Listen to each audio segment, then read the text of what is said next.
जय श्री कृष्ण दोस्तों।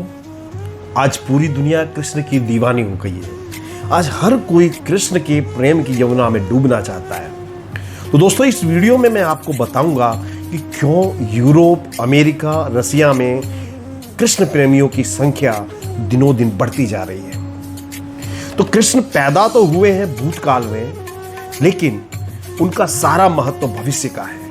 वे भविष्य के देवता हैं। कृष्ण का संदेश काल समय से परे है। उन्होंने जो कहा है वो परम सत्य है। वो आज भी उतना ही उपयोगी है, उतना ही सत्य है। इसीलिए हम कृष्ण को योगेश्वर कहते हैं। कृष्ण ऐसे भगवान हैं जिनसे मित्रता करने का, प्रेम करने का मन करता है।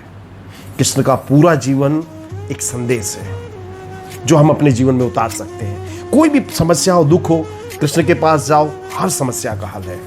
क्या आपने सोचा कि भगवान कृष्ण का जन्म जेल की कोठरी में क्यों होता है?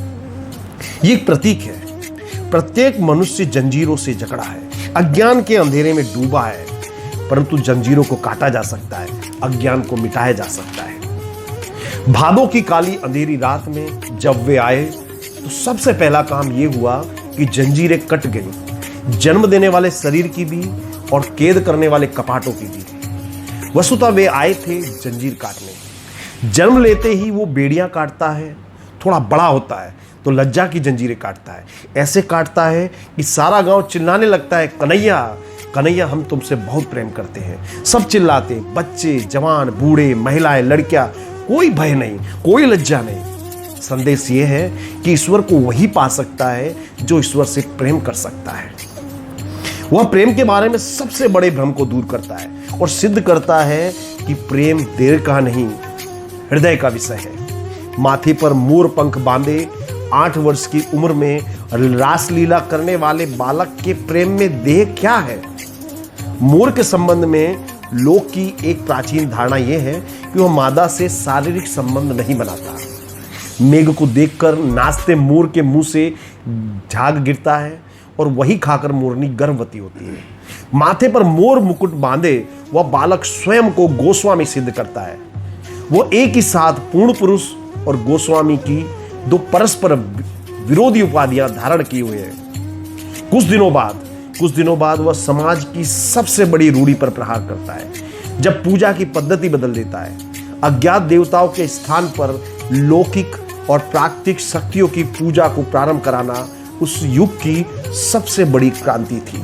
उन्होंने गोवर्धन की पूजा कराई जो किसानों के लिए बरसात लाता था। वो नदी, पहाड़, हल, बैल, गाय की पूजा, रक्षा की परंपरा प्रारंभ करता है।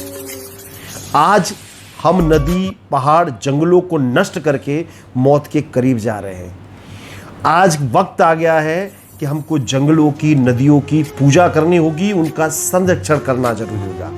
थोड़ा और बड़ा होता है वो, थोड़ा और बड़ा होता है, प्रतंत्रता की बेड़ियां काटता है और उस कालखंड के सबसे बड़े तानाशाह कंस को मारता है। ध्यान दीजिए, एक राजा बनकर नहीं, बल्कि एक आम आदमी बनकर, कोई सेना नहीं, कोई राजनीतिक गठजोड़ नहीं, एक आदमी द्वारा तानाशाह के नाश की यह एक मात्र घटना है।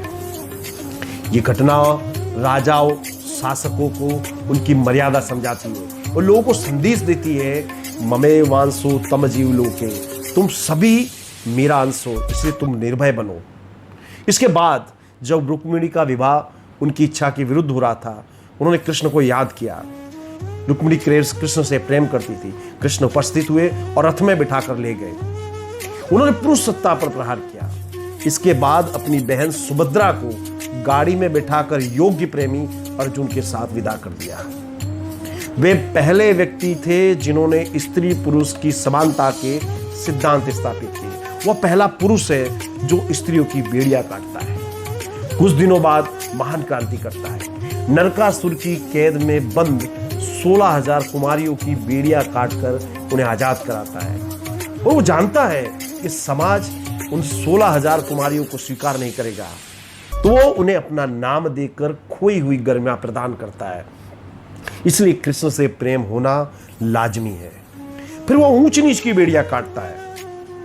राजपुत्र होकर भी सुदामा जैसे दरिद्र को मित्र बनाता है और मित्रता ऐसी निभाता है कि वह मित्रता उदाहरण बन जाती है।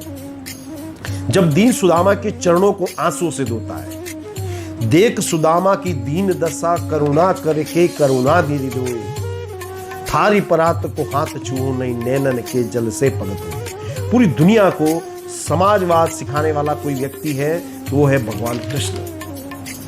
फिर रण क्षेत्र में अन्याय की बेड़िया काटता है। पहले शांति के सारे प्रयास किए और जब युद्ध करना था तो उससे भी पीछे नहीं हटे। यदि वे चाहते तो एक क्षण में पूरा महाभारत खत्म कर सकते थे, पर उसे न्याय करना था। उसे बताना था कि स्त्री का अपमान करने वाले का समूल नाश होता है। वह स्वयं शस्त्रों को नहीं छूता, क्योंकि उसे पांडवों को भी दंडित करना था। स्त्री आपकी संपत्ति नहीं है कि जिसे जुए में दांव पर लगा दे। स्त्री जननी है, आधा विश्व है। वह स्त्री को दांव पर लगाने वाले का दंड निश्चित करता है। तीनों लोगों का स्वामी अर्जुन का सारथी बनता है। यह दर्शाता है कि जीत उसी की होती है जो सब कुछ कृष्ण को सौंपकर अपने जीवन का सारथी बनाता है। अर्जुन में युद्ध भूमि में अर्जुन विषाद को ग्रस्त हो जाता है और कहता है, दृष्टमेव स्वजना कृष्ण योस्सु समुपस्थितम सीदंति मम गात्राणि मुखम च परशुष्यति व्यपुतश्च शरीरे में रोम हर्षस्य जायते गांडीव संसरते हत्थार्थ। यानी कि स्वजनों को सामने देख करके मेरे हाथों से गांडी छूटा जा रहा है। इस पर कृष्ण अर्जुन को कोई मीठे मीठे वाक्य नहीं बोलते।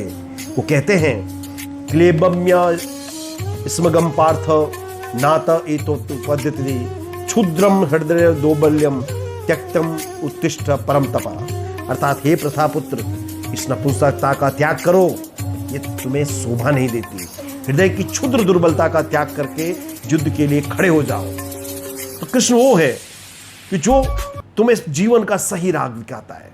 फिर वही कृष्ण युद्ध भूमि में सेनाओं के बीच में गीता के 18 अध्याय और 700 श्लोकों का ज्ञान देकर भी कहता है अंत में, यथेच्छिसी तथा कुरु, कि अर्जुन मैंने तुम्हें सत्य का ज्ञान दिया है, इसके बाद भी तुम्हें जो योग्य लगे वह करो। कृष्ण मनुष्य को पूरी गरिमा प्रदान करने वाले देव हैं। इससे दुनिया कृष्ण की प्रेमी बनेगी। वह मानव इतिहास का एकमात्र नायक है। वो महानायक है, वो रियल हीरो है। वो कन्हैया भारत का प्राण है।